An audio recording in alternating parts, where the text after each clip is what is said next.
this December 7th through 9th. Check out the EdUp Experience podcast live and in person in Doha, Qatar for the World Innovation Summit on Education. We will be documenting the ideas and innovations from today's most influential global education leaders. Check them out at wise-qatar.org and follow the EdUp Experience podcast for more information. Yay! Guys, this is Joe just popping in to ask if you've signed up for your free marketing consultation with MDT Marketing yet. If you haven't, head to mdtmarketing.com/edup, submit your information, get your free consultation today. Don't do it alone. Find the right partner.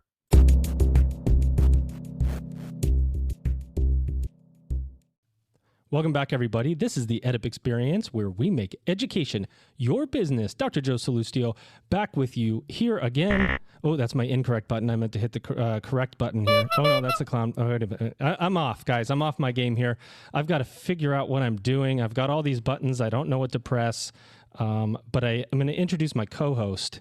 And I do know what to press for her. Let me find the right one. I got to bring her in because I'm just embarrassing myself with my inability to do this in the right way.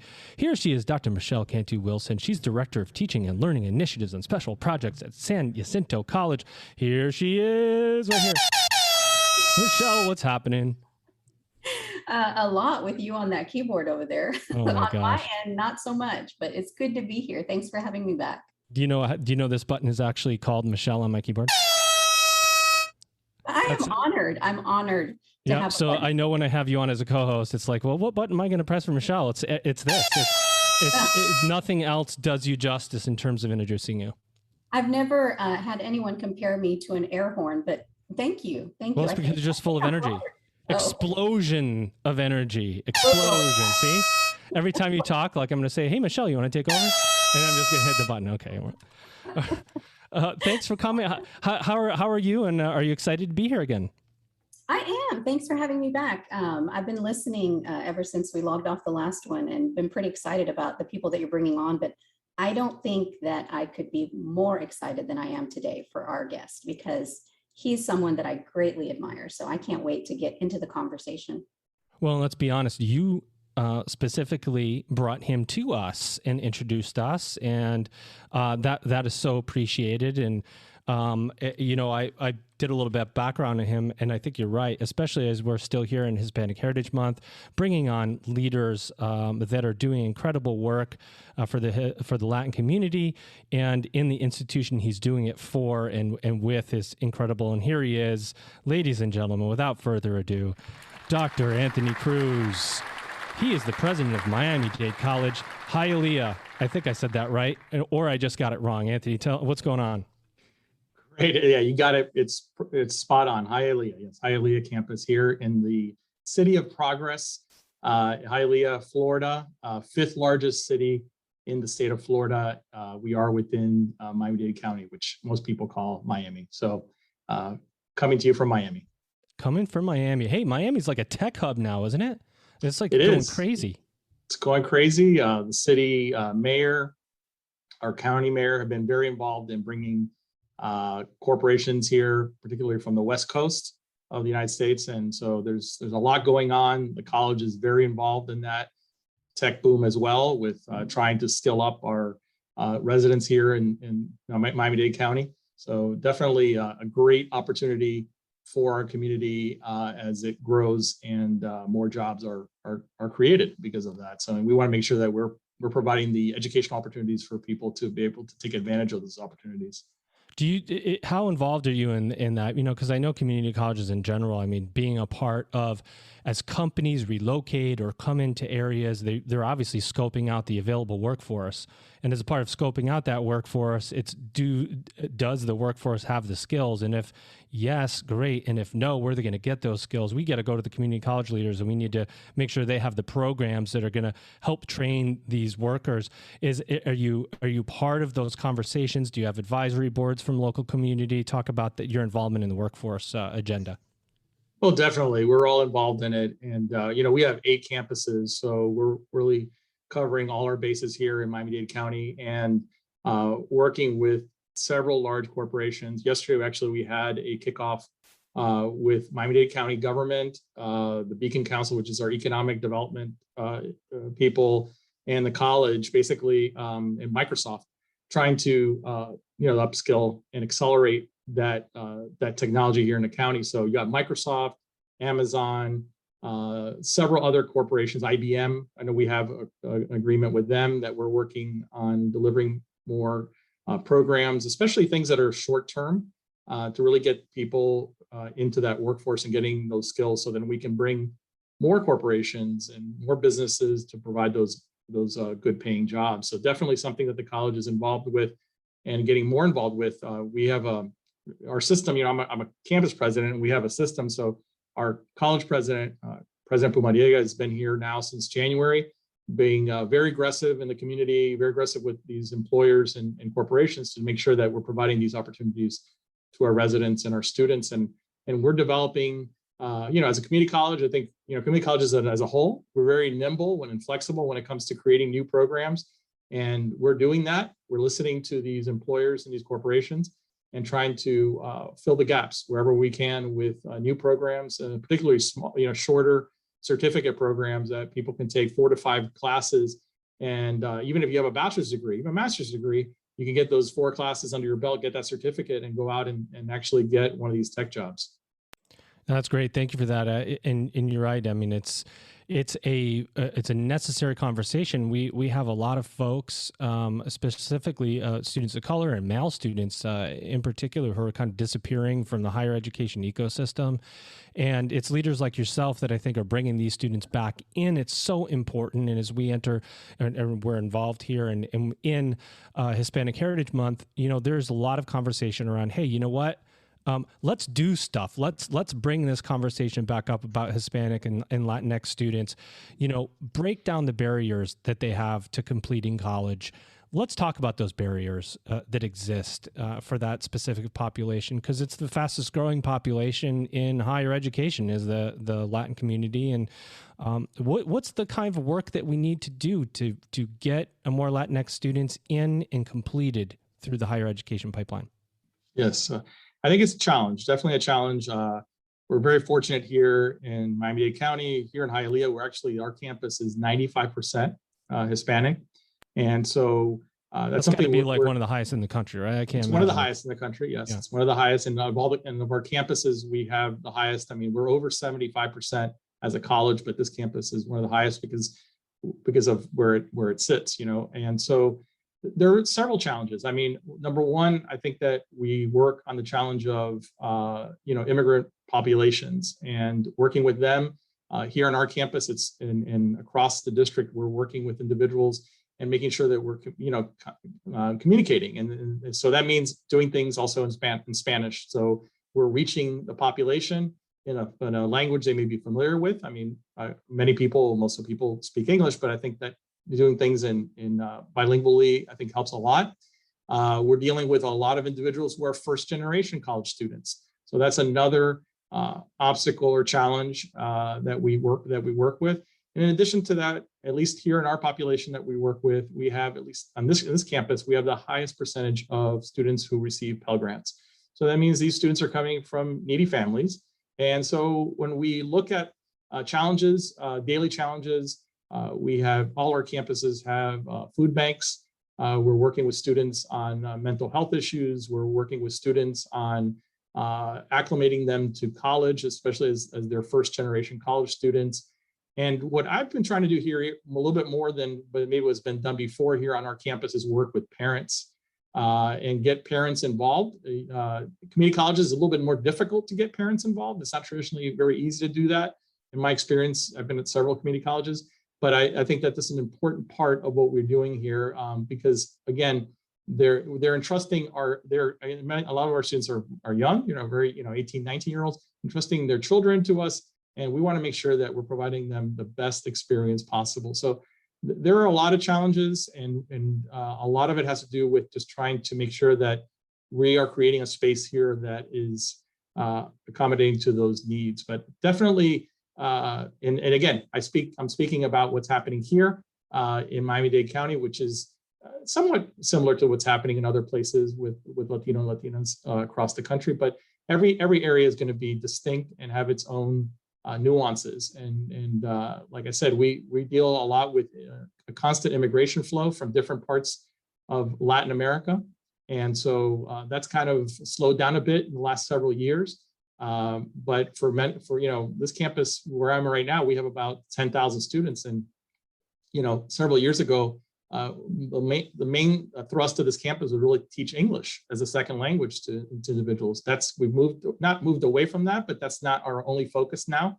And as generations go by and people get acclimated to the country, there are other needs. So, but definitely first generation, lower income seem to be some of the barriers that students face. And we try to address those, and then trying to really put together programs that are attractive to the community. Like you mentioned the tech, but we also, this community also has a lot of healthcare needs, trying to really equip our workforce for those good paying jobs, because many times in this area particularly, there are a lot of individuals that are in the service industry or in lower paying jobs. And really what we're trying to do is provide opportunities for them to get a step up and to get to a better place, not just for themselves, but also for their families.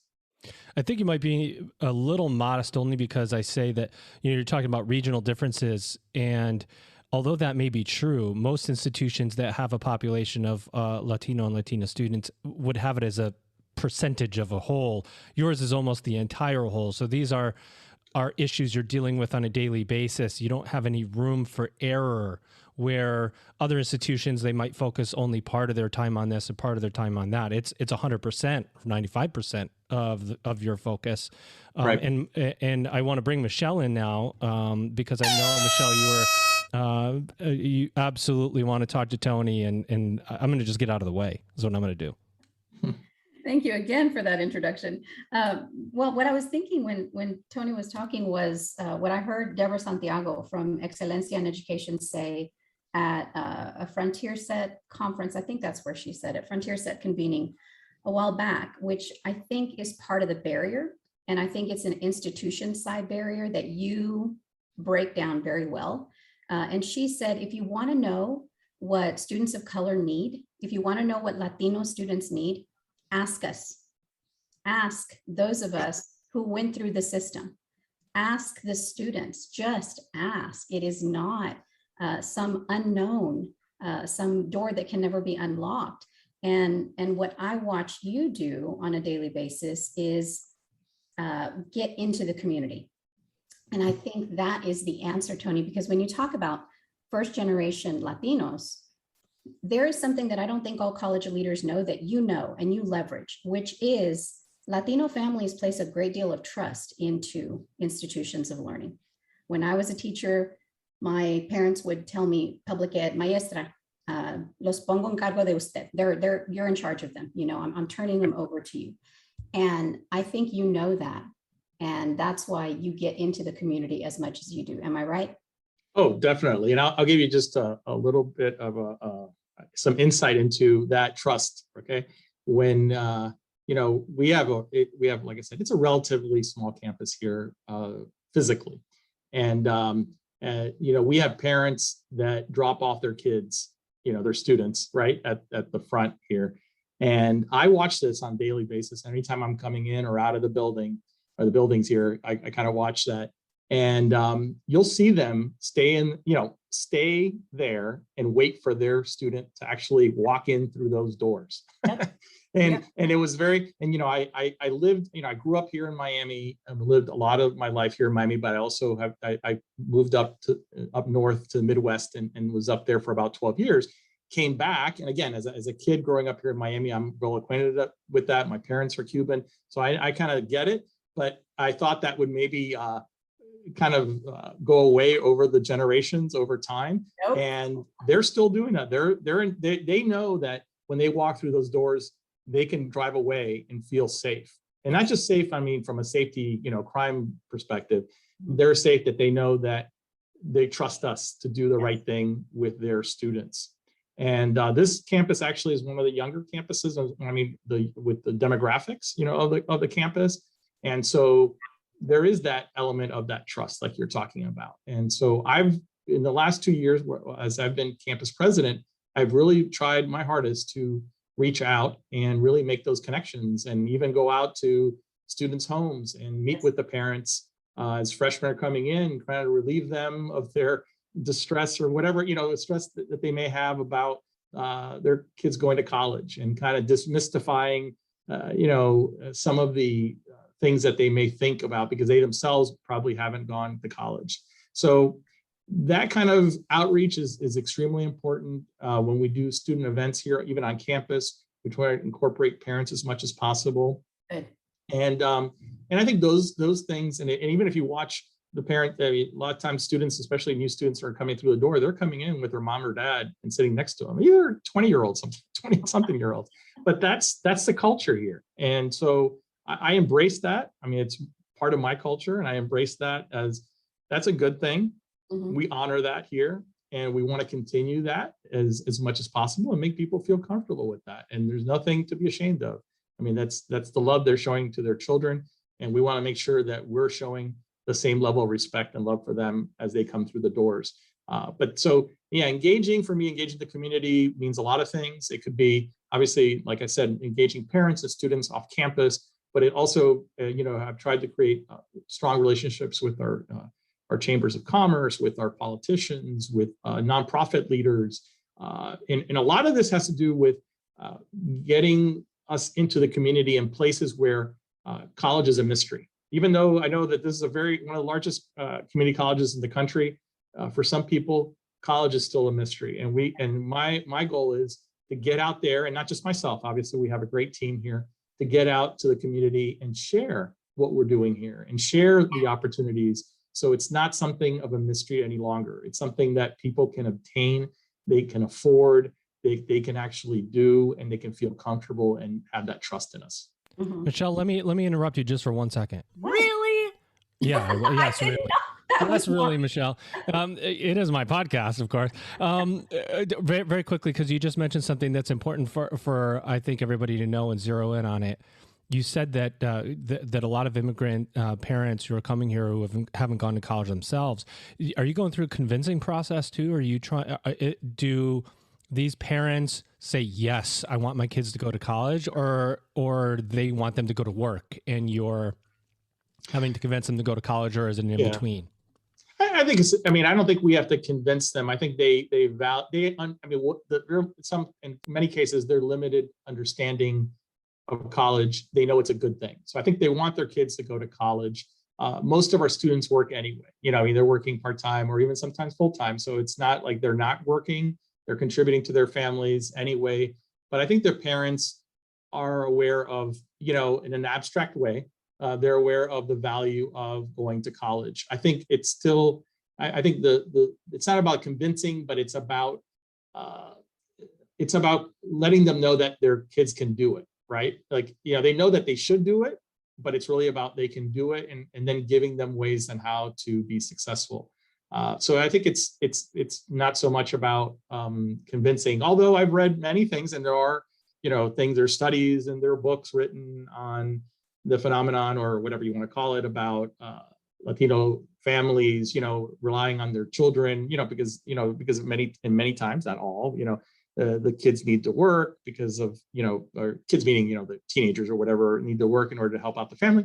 And that could be the case, but I would tell you that even in this situation, I think the parents have a lot of respect for the institution. They understand that it's an institution of higher learning. They understand it, whether they attended a college or graduated from college, university. They understand it's a privilege. But I just need to make it so it's something that's obtainable, right? It's not just a privilege or something that's abstract or something that some other people do. Their kids can do it. Even if they didn't go to college, they can go to college. I mean, and I speak out of my own experience, right? As a first generation college student, first generation American, my parents always emphasized to me how important it was to go to college. They didn't know anything about college, but that stuck with me. And that's one of the main reasons I went to college when I was 18 was because they always told me how important it was. They couldn't help me much when I got there, but I really appreciate the fact that they valued it. So there's a lot of I think parents value it, respect it, and see it as a privilege. I think our role as Latina leaders is to really show them that it's obtainable and it's something that they can do and they can accomplish their goals. And that's, and really showing the necessity of it really at this point, because we all know how important it is for everyone to have some type of post-secondary credential, right? Whatever it may be, it's extremely important now more than ever. And we have to share that with them, because many of them are very, they're all hardworking people, but many of them are in relatively low paying jobs. And we have to show them that there are ways of being able to make a better living, not necessarily as a doctor or lawyer, but there are a lot of other opportunities that you can, degrees that you can get and credentials you can get that can get you that job. I think what I watch you do, because I'm thinking particularly about during COVID, during the beginning of the pandemic, when you were out there at the food bank and you were out there loading groceries into students' cars and you were going to their houses, you've done all these things. I think what you do that's valuable is flatten the hierarchy of higher ed, Yes. and make yourself just available and accessible and relatable. And so why do you feel like that matters so much to a campus like yours? Because I think in our case here, particularly, I think the ivory tower doesn't do them much good. No. Okay. There is no practical application for the ivory tower in this community. Yes, we have, we're a higher education institution. I'm not, trying to reduce what we do or who we are. But the fact is, like you said, we can't make it this hierarchical kind of structure. We can't make it where this ivory tower that nobody can reach. Right. It's something that has to be relatable to people. And me getting out there and doing the things I do, a lot of times people will not even believe I'm the president sometimes of the campus, because, I'm on my t-shirt, on my jeans or whatever, but I'm not trying to, it's not a show for me. It's a reality of I'm trying to be and model behavior also for our staff and our faculty, to make sure that they understand that we are not in an ivory tower. We are here to serve the community, and we are a community college, after all. And so while we do offer amazing educational opportunities for our students, and we have great faculty and we have great staff, and we do all the things that other higher education institutions do, our mission is to really reach the people, and reach the community. And that's why, even though Miami-Dade College no longer has community in its name, it still has it in its DNA, because that's how we started, and that's what we still do that. We're called college now because we offer 4-year degree programs, but still about 90% of our students are still pursuing AA degrees, Associates of Arts degrees, or certificate programs. So we can't be the ivory tower. We have to be we have to be here for the people. And that's what I try to model. And again, I hope that the staff and faculty do the same, so we can have that outreach in the community. Mm-hmm. And do you think, when it comes to like the certificates and degrees, because we have the same, we have the bachelor's degree, the BSN, and I think that's a huge thing for our community, because they can stay with us and keep getting that higher education. Mm-hmm. But when it comes to like technical programs and those new industries that are coming in and those connections that you're making with new companies, do you think that students have an awareness of how the job market is changing? Or do you think it's still the traditional, we find out and then we build programs and then we do the outreach and the marketing? Have you noticed? I think we're still having problems reaching them and letting them know about those opportunities and how things are changing. I think that we have to do a better job of that. And we're trying to do that. We are in the process of doing that. And a lot of it just shows up in, for years. And, Miami-Dade College has been around for 61 years. And for most of its history, the AA degree and the transferable degree, to a 4-year college university was the ticket. That's what people rely on. And so still about 80% of our students are pursuing AA degrees, which is fine, if that's what their real goal is, to go and transfer. But I think that we have to do a better job of communicating to students that that's not the only pathway. Mm-hmm. There are a lot other pathways in order to get a good paying job and have a career.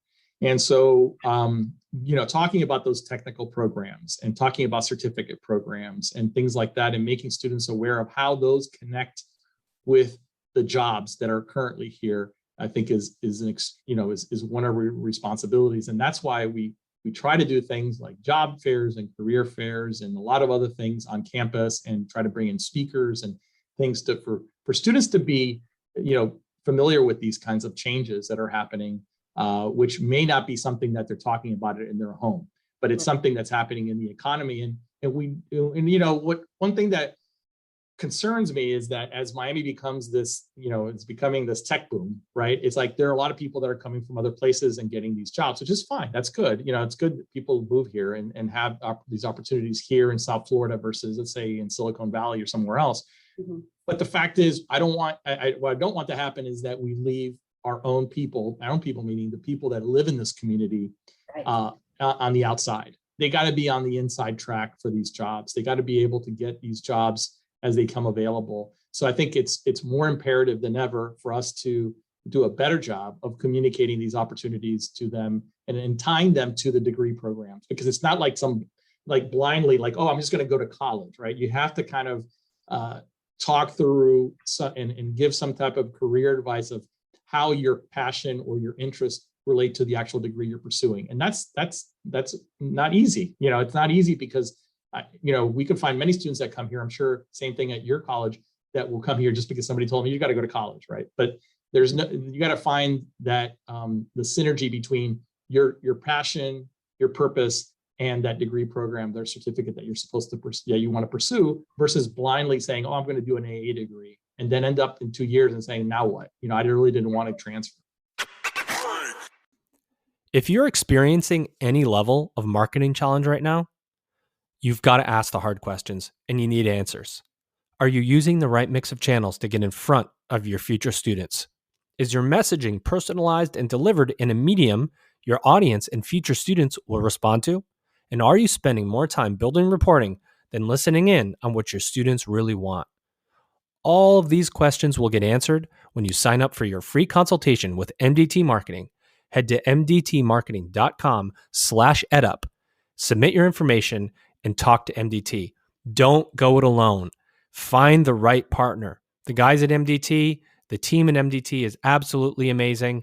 Whether your challenge is the cost of inquiries, your branding, the bad and incomplete information that come with your inquiries, whatever it is, an audit of your challenges will help your institution, and it's free.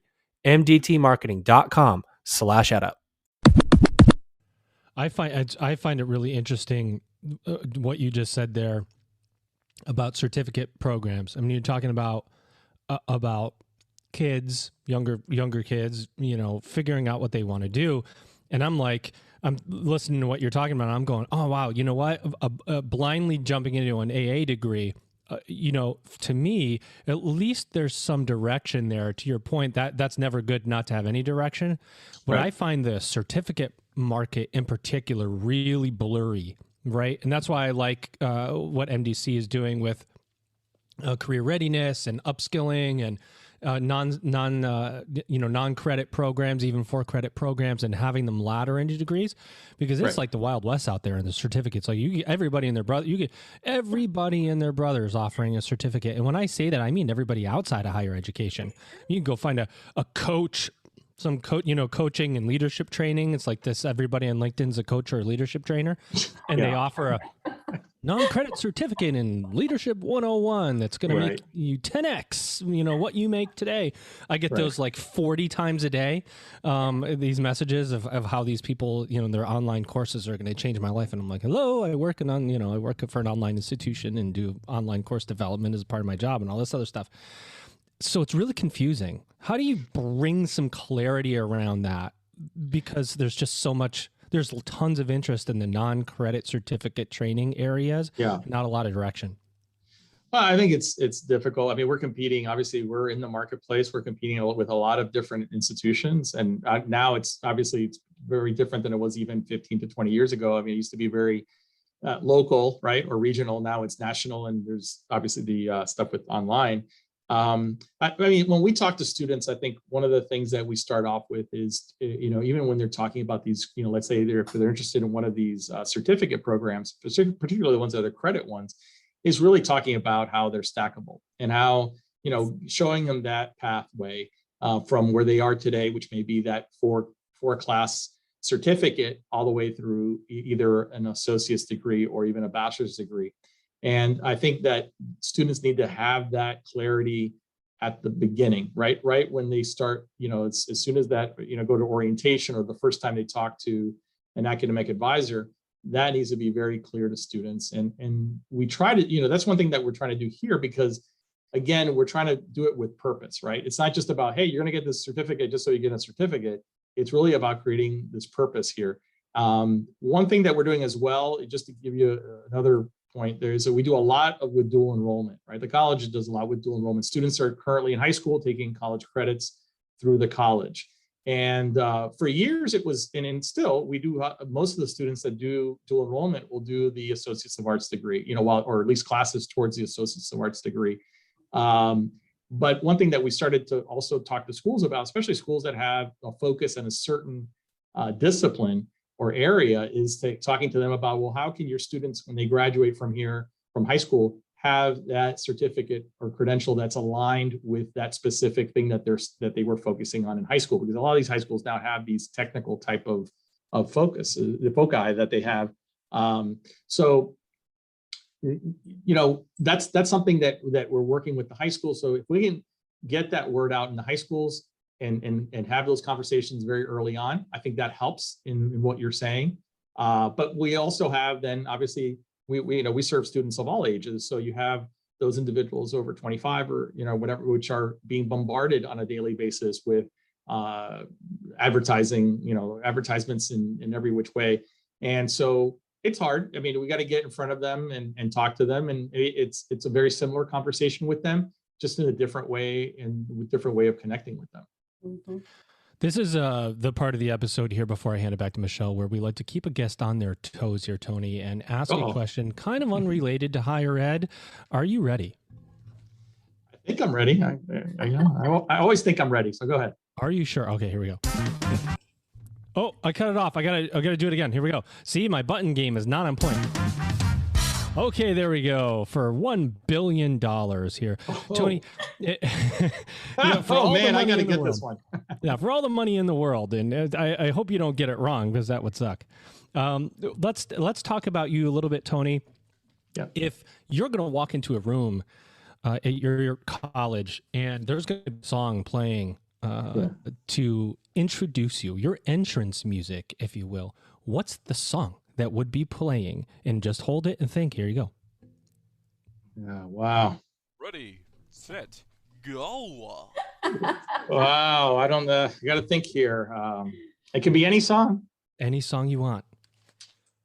All right. Well, I have to go back to my teenage years at Florida International University when I was an undergrad. FIU? FIU, undergrad at FIU. And one song that always, since then, it pumps me up. So I think I would want something to pump me up when I'm walking in that room. Absolutely. How about It Takes Two by Rob Bass? Nice work. That's a bomb dropper right there. It takes two to make a thing go right. It takes two to make it out of sight. That's why I've brought Michelle Wilson, my amazing co-host, on this episode with me, because she surely knows more than I do about most things. I love that. Thank you, Tony. That was a good answer. I think that would be it, because it would pump me up. I don't know what people would think of me, but that's okay. It would still make me happy. Well, you fit in with my age crowd, that's for sure. I think you better watch out. After this episode comes out, you're gonna be walking into rooms on your campus and everybody's be playing Rob Bass. As long as you know the lyrics, you're good. That's how you get, credibility. So you and I met on LinkedIn, which I don't know if I mentioned to Joe, but I noticed you when I was still a faculty member, and I noticed that you were in St. Louis at the time, and you were St. Louis, yeah, right? Yes. And I noticed your students first messages, and you were always with students, and you were always engaging with students, and you were always in the community. And I don't even know how I found you, but I thought, wow, I want to be like him. I want to follow. I want to watch more. And so we connected somehow, and you gave advice to me when I asked, and you've kind of been there if I ever had any questions.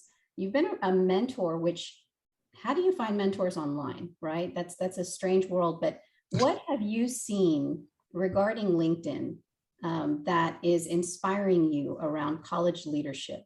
Because you're out there now. Everybody knows you. You're coming to Houston for our Tache conference on October 29th as our keynote speaker.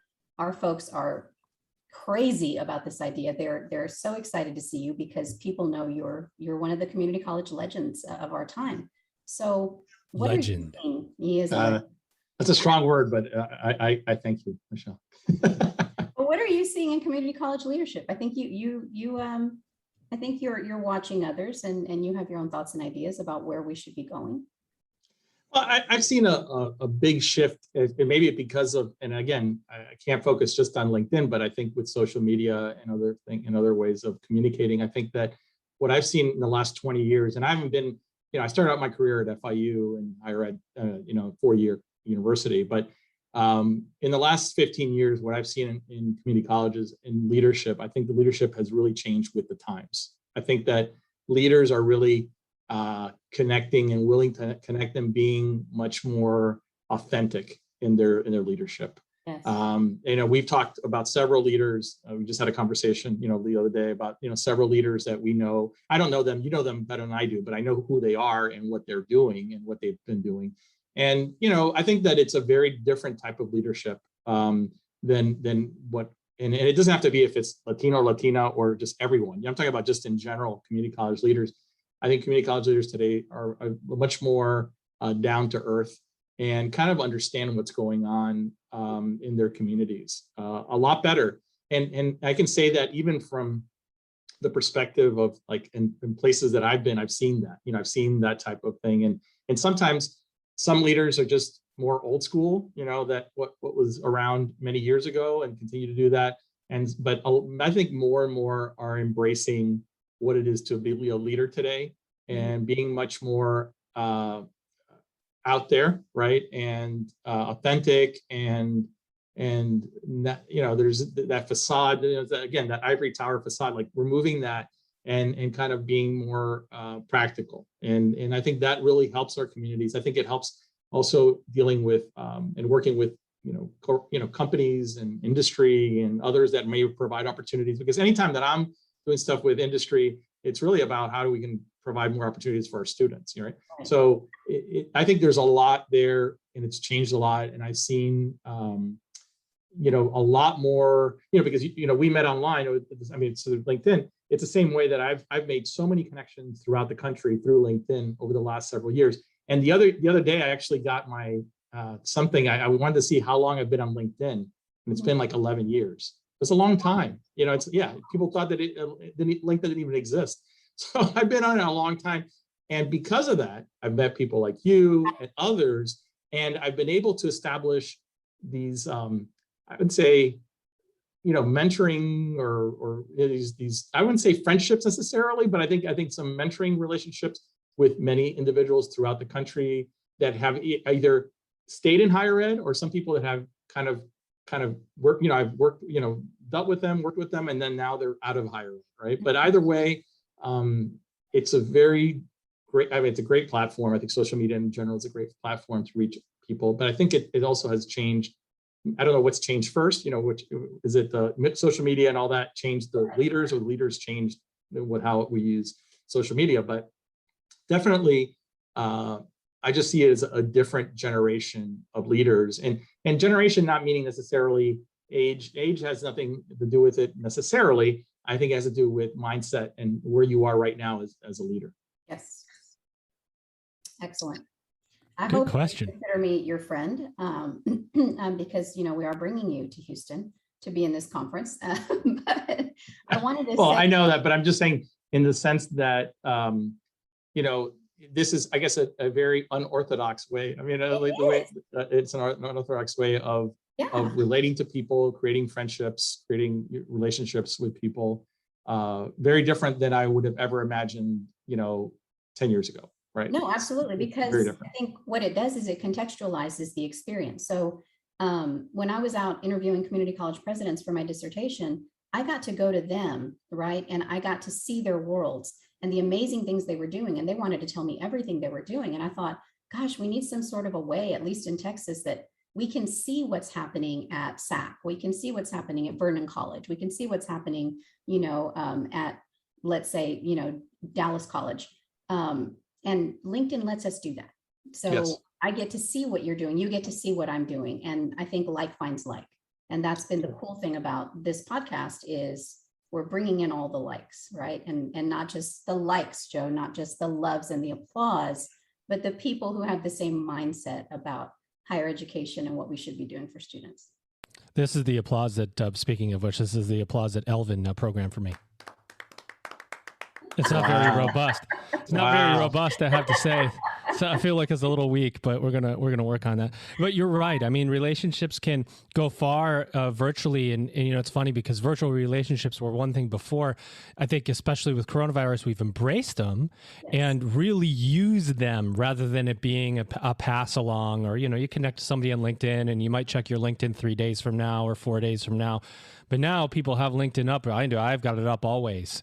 I'm always doing something with it because of EdUp. But the relationships, look at this connection, right? You guys got connected, and then Michelle, I reached out to you and said, hey, we need more Latino and Latina leaders because we've only had 18 out of 100 college presidents. We've only had 18 really high-level leaders. That doesn't feel like enough.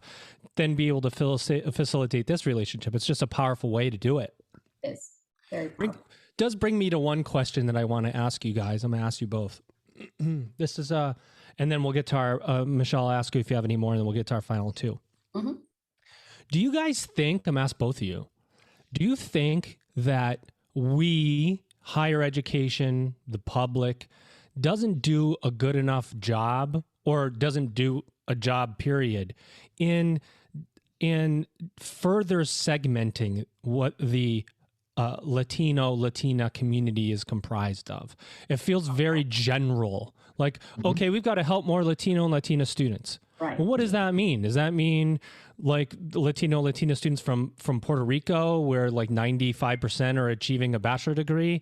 Or does it mean more Latino and Latina students from, I don't know, Mexico, where maybe the attainment rate isn't, or American Latino and Latino students that are second generation?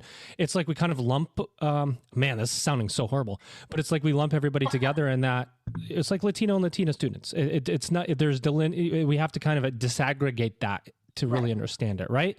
Did I even ask that in the right way? You guys got to tell me. You did. I think it's a good question. Yeah, go ahead, Tony. I think it's a great question. And I think that higher ed, and I think American societies in general, does a poor job of this. I mean, I think that it's Latinas are seen as a monolithic group. And the fact is, we all, there's so many dimensions to this, because we're talking, we can talk about national origins, which is one thing. And each national origin, each country, people come from each country, have their own traditions and culture and everything else. And we're also talking about the other dimension of just generational, right? Different generations of Latinos, Latinas, whether they're first generation, or in Texas, where they're the 20th generation of American, the border moved on them, Right.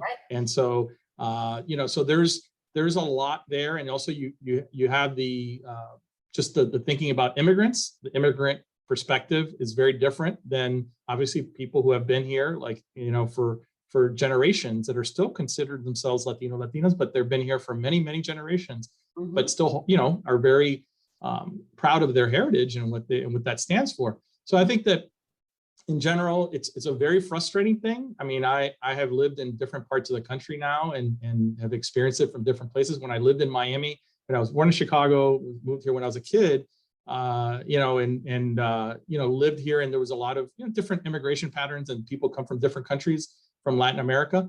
But I lived in a place that was predominantly Latino or Latina, right? But again, very different people, like people Nicaraguans, El Salvadorians, Cubans, Puerto Ricans, Colombians, Venezuelans, whatever, all these different groups. So I have a little bit more of, a little bit more understanding of that, because I've lived it. But then I lived also in the Midwest, where I was, 1% of the population, 2% of the population, which is a whole different thing. So everybody considers you Mexican, which is, there's nothing wrong with Mexicans. Great country, great people, but everybody's not, of Mexican descent. So, those kinds of things make it difficult. And I guess, and I'll just speak for myself, you know, your identity is your identity, who you are, and your identity is created by so many different things. And I think that when we boil it down to a box in the US Census, it really takes away a lot about who we are. And in our case, I say Latinos and Latinas, you know, most of us have come to this country or have been, or first or second generation in the last 100 years or less, right? Most. I mean, there's a lot of people that were here before that, but most. And so relatively, you know, new to the country in the sense of even generationally, gives us, you know, our culture impacts us a lot more than individuals who have, you know, may have been, you know, their families have been here for 200 years. Right. So again, I just to answer your question, I've answered your question, I think, but to boil it down to saying, I think that higher ed and society in general can do a better job. And I agree. The only thing that I would add is that one level of identity that I think a lot of our students feel deeply, and by not recognizing all of the different forms of Latinidad, right? It hurts them. And it's the phrase ni de aquí, ni de allá, which translates to, I'm not from here and I'm not from there. I'm always in between countries. I'm always in between cultures. I'm always having to adjust my identity to fit in wherever I go. And I think wording matters. So one word, Hispanic, which has no association really with Latinidad, you know, Española, that's Spain, that is not me, you know, that is not me from Brownsville, Texas, on the border of Texas and Mexico. Words matter. And I know that there's a lot that goes into, you know, how we categorize for census and things like that. But I think in higher ed, we have an opportunity to lead the way, particularly in open access community colleges. I'm glad I asked that, because it feels like that was the most important moment of this episode, to have this conversation that maybe it's not happening enough. Maybe we need to have that conversation more on this podcast, Michelle, and the episodes that we do together, so that we can bring a greater light on it. That's pretty impactful, guys. Thank you very much. And Tony, I'm going to give you our last two because we're running short on time. And we asked each guest the final two questions. Number one, what did we miss? Michelle, I don't prep her with the question, so she may have missed asking you something. What is it that she? You, Joe. I failed you. What did she forget to ask you about MDC Hialeah that maybe you wanted to talk about? Anything that's going on? Kind of your chance to plug your institution. And sure. Number two, well, let me ask you number two. You can go right into it. What does the future of higher education look like? Okay. Well, I think, first of all, I think Michelle has done an amazing job asking me questions. Look at that. Look at that, Michelle. How do you like that? Amazing for a compliment. 100%. I really 100%. And also, Joe, you asked some really great questions as well. So I don't think anything's been missed, but I wanted to mention that one of the ways that I, as a campus president, have been trying to connect better with our community, as well as trying to make Hialeah a place where people can be proud of, because it's a hardworking blue-collar city, and very, very much an immigrant community. A lot of times in Miami-Dade County, it's kind of overshadowed by everything else that's happening. It's not a flashy place. It's not South Beach, it's not the center of Miami, but we do a lot of great things here. So during the pandemic, at the beginning of the pandemic, started my own little episode, my show called ¿Qué pasa Hialeah? And ¿Qué pasa Hialeah is what's happening in Hialeah. And it's a little, I got the name because when I was growing up in Miami back in the late 70s, there was a show on PBS called ¿Qué pasa USA? There was a Cuban immigrant family that was really as a comedy. And it was what's happening, USA, right? And so kind of adopted that the title and put Hialeah in there. And so I bring in community leaders, faculty, staff from the college, and public officials and business leaders and anybody from the community that wants to join me, and basically have created the show in order to really expose individuals, not just in Hialeah, but throughout the county. And then I also put on LinkedIn, things like that from across the country about what's happening in Hialeah. So I'm really proud of that. And it's something that has enabled me to make some great connections with community leaders, and as well as getting the word out about what's happening in the city of Hialeah and what's happening at the Hialeah campus of Miami-Dade College. So that's what I, not that Michelle missed it, but I just wanted to, I wanted to throw that in there. Michelle. No, I own that one. I did drop the ball because I know all about the show. And when we talked the other night, we talked about the show. And Tony, I'm sorry, I owe you dinner. Well, it gave me at least an opportunity. Michelle messed up. She actually really did. All right. I had to answer, but it gave me a great opportunity to add that. I don't know what else I could have added. So you can literally Google K-Pasa Hialeah. It comes right up in videos and lists all the videos. So just for anybody that wants to check that out, I encourage you to do that. Great. Yes, and we have a playlist on YouTube as well. That's K-Pasa Hialeah. So, okay, so now your second question was about the future of higher education. Right? So I think that, you know, and specifically because we're you know, I work at a Hispanic serving institution. It is Hispanic Heritage Month. I just want to say that for this country, for the United States to really, you know, have a bright future, it needs to educate its people, right? In general, just in general, it has to continue to educate its people as much as possible, higher education being a pivotal piece of that. And given the fact that the Latina population in the United States is increasing every time that there's a census, and given the fact that, unfortunately, completion rates for higher education for Latinos and Latinas is relatively low, I think for the future of higher education to be bright, and for the future for the United States to be bright as an economic engine of the world, it needs to open its doors and its hearts, or whatever the case may be, and more opportunity to Latinas and Latinos. And that means starting early in elementary schools, talking to kids about the importance of college and of higher education, in continuing those conversations throughout their secondary education, so that by the time they're 18 years old, that they are pursuing a post-secondary credential. And I think if this does not happen, it's not about me being some kind of, it's not a prophecy here. It's just about the numbers. If you look at the numbers, how they're increasing in the country and how it's becoming like 1/4 of all students in any school today, in like primary, secondary, are Latinos or Latinas in the whole country. And then they will be moving into the workforce at some, you know, within the next 10 years. If those individuals do not have the education that they need, we as a society, we as a US, you know, the United States, we will not be the economic engine that we've been for the last 200 years. And that's going to happen only if we place more attention on this, not just at the higher education level, but throughout the educational process for all Latinos and Latinas. I'm not excluding anybody. I mean, this is important for everybody. But the fact is, it's the largest, right now, largest minority group in the United States. And it will continue to be the largest, and it will continue to grow. And in order for us to really be successful as a country, this has to be one of our priorities. So I hope that, you know, as higher education leaders, we focus on this, but we also need to reach out to those primary and secondary levels and make sure that we're getting the word out there as well. Yeah, if I had like a huge clapping button, I'd hit it, but then I'd waste it for your outro. So I'm going to hit it twice because I think that was just phenomenal, what you said there. And it is my soundboard, so I guess I can use it twice. Well said, and I hope everybody takes that away and realizes the impact of that statement, because it is fact. It's not conjecture. It's literally, if we don't upskill that the Latino community and get them educated at the level we need, the economy is going to be struggling. There's no doubt about it.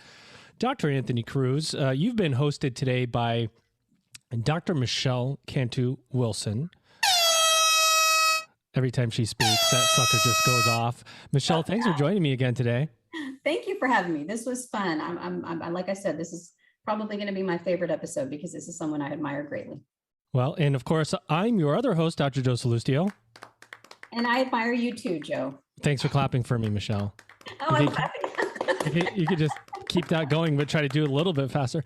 And your guest today, Anthony, thank you. Tony, thank you so much for coming on. It's absolute honor to have you, and I mean that, to have you among the amazing guests, but leading this conversation. Thank you so much.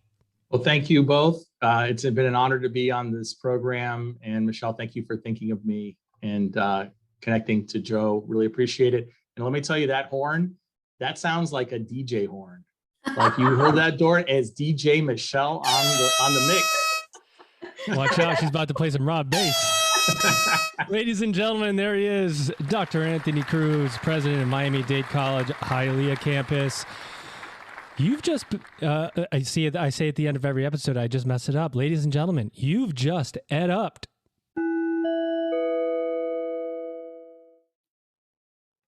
Are you using the right mix of channels to get in front of your audience? Is your messaging personalized and delivered in a medium your audience responds to? Are you spending more time building reports than listening in on what your audience wants? These are not easy questions to answer. That's why our great friends at MDT Marketing are offering a free audit of your marketing efforts.